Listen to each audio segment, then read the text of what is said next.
Hello everybody, it's Smog217, and today we'll be reviewing the LEGO Star Wars Armored Assault Tank, or the AAT, or as some people who I've communicated with prefer to call it, the AAT. A little bit of a joke here. Has 286 pieces, the set number is 75283, has 4 minifigures, retails for $50 Canadian, 35 pounds, and $40 USD. But yeah. Looking at the box here, has a nice Ahsoka Trooper detail on it. It's kind of nice because you get the Ahsoka Trooper in this set. Nice little Disney logo right there. And Lego Star Wars, one with the greebling. Like it, love it, want some more of it. Side of the box, sorry for the close-up, has Lego Life logo and Lego Star Wars. Side of the box has Ahsoka Tano from the Siege of Mandalore version, because that's what the version you get in the set. It shows that for scale.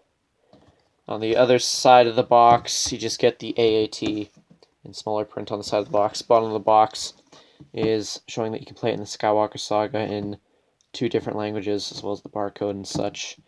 And on the back, you can see it says play in the Skywalker Saga. Now, I don't know if this is just me, but I thought it meant like you get a special code that you can use when in the game, the Skywalker Saga, when it comes out, to play as like Ahsoka Trooper, like everything that comes in this set.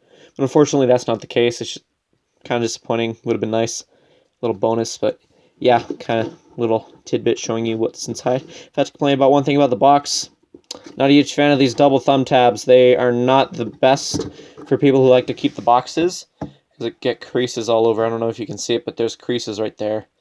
Not a huge fan of that whatsoever, but what can you do? Anyway, let's move on to the main build, shall we? Alright, so here we have the AAT. As someone who hasn't owned an AAT before, this is a nice build. A lot of people say this is inaccurate to show, but like I've seen a few like I've done a bit of research and it looks pretty accurate to like the what was it? The Clone Wars movie? I think there was an AAT in there that looks like this. I don't know. But I would say this is show or movie accurate. So that and it doesn't really matter to me. You do get 2 stickers, just 2 stickers, on either side for this Trade Federation logo on these 2x2s.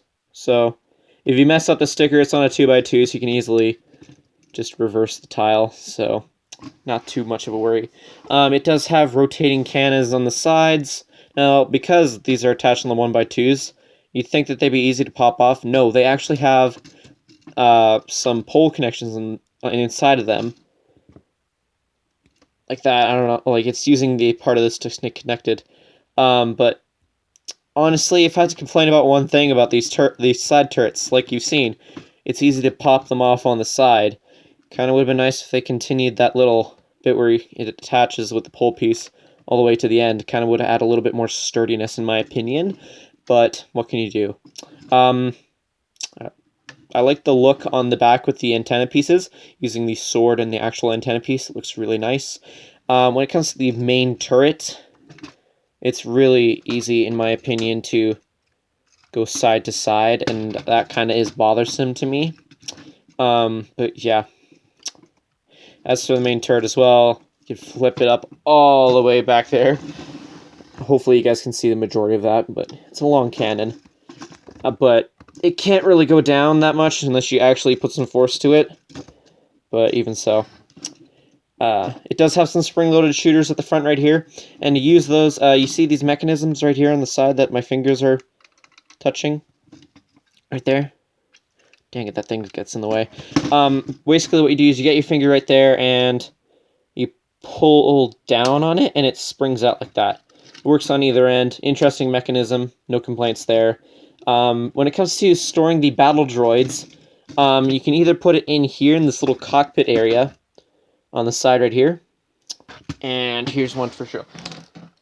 So here I have one of the battle droids. Now, you can't just necessarily stand them up. Yes, you technically could just stand them up like there. Like so, but unless you plug them in, it doesn't really do that well. And even so, plugging them in, it just doesn't look right, you know? So you're expected to basically fold him up like so and have him sitting in there. He actually sits pretty nicely in there. Kind of pulls off a nice look right there, I'd say. But if you want to fold this part down, you need to fold the battle droid's head down as well. So that's what it looks like right there. Then it'll fold down fully. So yeah, and believe it or not, there's even a storage space for the second battle droid, and that you just flip this open up right here. Bada bing, bada boom. You got some nice printed 1x2 cheese slopes. I think you guys can see that, hopefully, on either end. 2 different printed tile pieces. And literally, you just take the same battle droid, put them in the same sitting position, and just shove them in there, roughly, like so. And you close that, and that closes fairly nicely. Now, if I had to complain about one thing, the battle droids come with 2 blasters, and you have absolutely nowhere to store these blasters officially. Now, if you want to figure out, okay, where can I shove them? You can't fit them in with the battle droid in there, like he won't. That just won't work. What I personally like to do is I like to open this up right here and just shove them.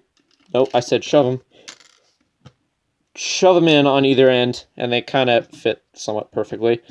Boom, out of the way. Bada bing, bada boom. But yeah, that's basically it for the build, really. It looks okay. This part is a little flappy and kind of get out of the way. You know, it's a little bit annoying, but not that many complaints besides that. But yeah, let's have a look at the minifigures, shall we? Okay, so for our first minifigure, we have the Battle Droid, or AAT Driver Battle Droid. They are literally 2 of the exact same figure, which is why I'm not going to bother showing the second one, because this is the exact same build. You know, you get the same arm piece, same whatever.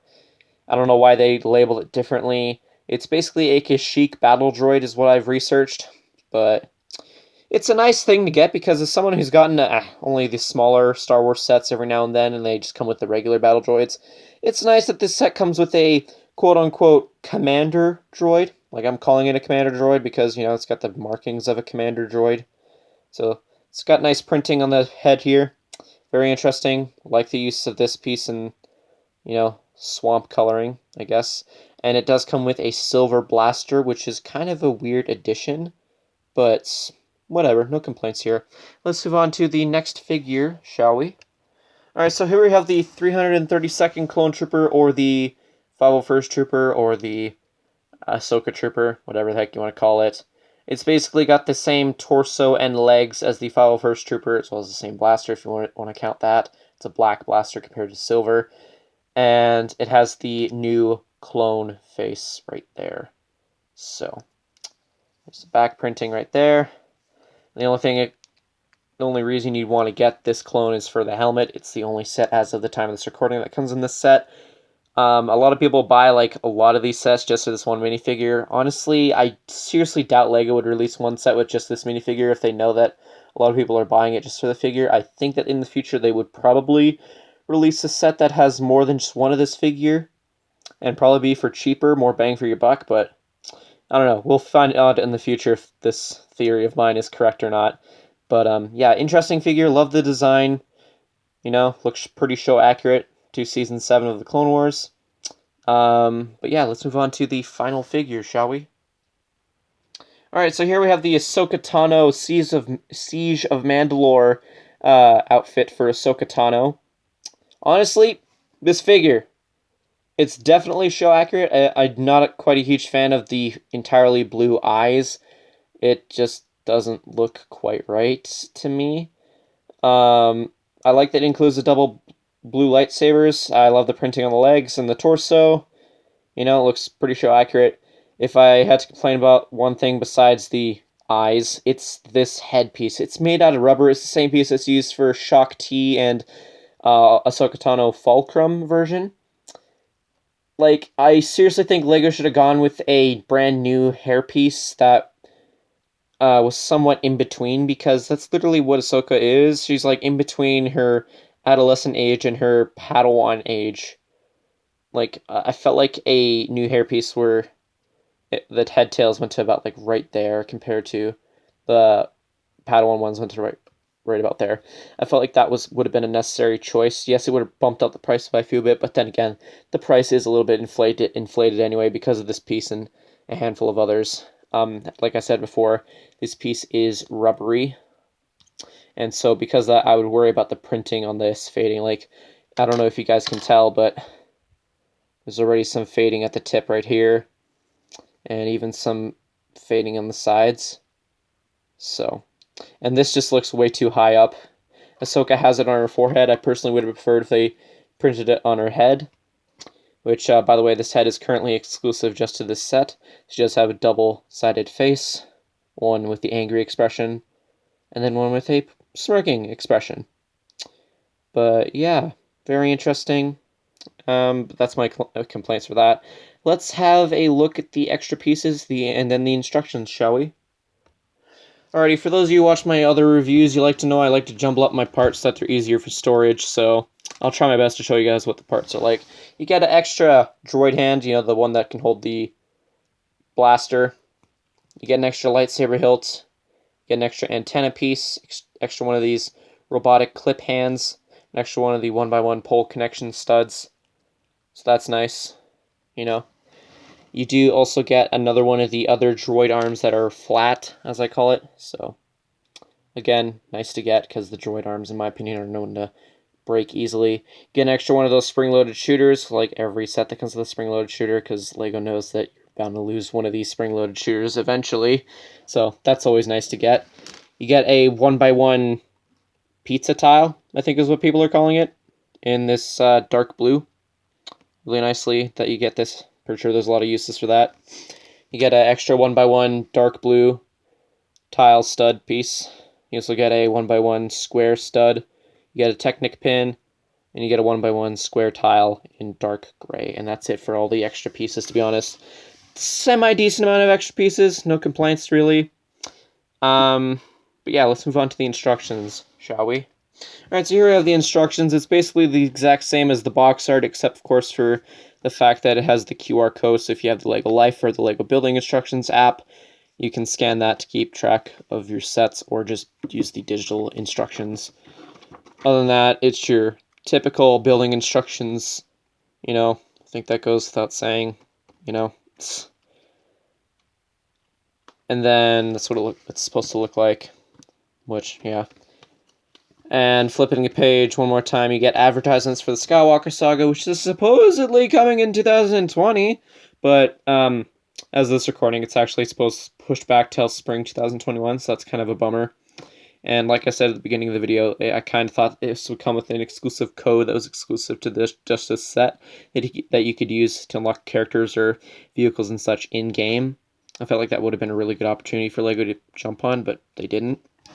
And then it shows some advertisements for the summer 2020 wave. I'm hoping to get my hands on the Razor Crest one day as of the time of this recording, so hopefully in the future I'll get my hands on it.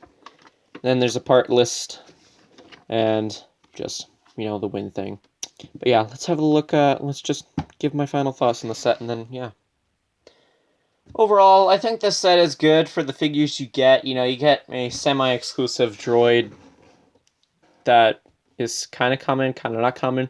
If you're like me and you hardly collect Star Wars sets, so this is kind of nice inclusion of the droids you get. It's nice that it also comes with an Ahsoka Tano, and you get an exclusive Ahsoka Trooper, or 332nd Trooper, whatever. You call it whatever you want.